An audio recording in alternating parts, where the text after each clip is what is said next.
TC Campus Connection. Internet radio.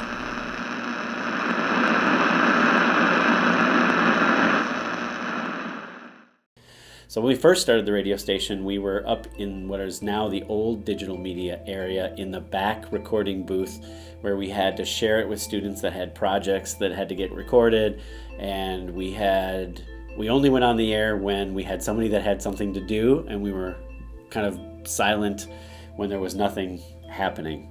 And then we started an automated, we got a computer and automated so that when someone wasn't physically doing a live show, we would have music playing in the background. But we had all kinds of problems like bad equipment that would allow radio stations in the area to actually bleed through our signal. So as we broadcast, we would rebroadcast other stations in the area, and we realized that that was not a good solution. So we petitioned the college to build us a studio that we could use that was more focused outside of digital media so that students from all around campus and staff could use the radio station. So they built us this nice facility here where now we can have up to 6 people talking at the same time. We can play music, we can have talk shows, and we have automated music running 24 hours a day when there's not someone here working live. The challenge is that in the classroom setting, what happens is we're bound to curriculum. We're bound to learning plans. We're bound to competencies related to the course. And that's all well and good.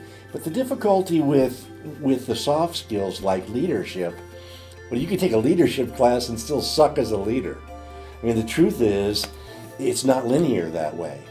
So what we did in developing the radio program called Awesome Boss, what we did is we formed small teams of interviewed students and have them come in, and they bring in somebody that they respect, a boss or a supervisor that they like or that they trust or that they respect, and they bring them in, and then using the competencies of the curriculum, they interview that individual. And so what that does is it literally anchors the learning plans in everyday common sense, and that really makes a difference. They may not remember what was in chapter 5, but they'll remember the interview they gave on the radio. By having them actually interview somebody they trust and respect, the truth is that some of the people they bring in aren't that good of leaders. But that's good too, because that's a point of discussion for what do they do right, what do you like about them, and what could be improved. And everybody could use a bad example, and so we use that as a learning tool, and it elevates the class in a significant way. We started the radio station about 4 years ago, and we wanted to create some place for students to create audio for a real purpose, not just creating audio for the fact of creating it, but something that would be a real client creating content that would be used in a real sense.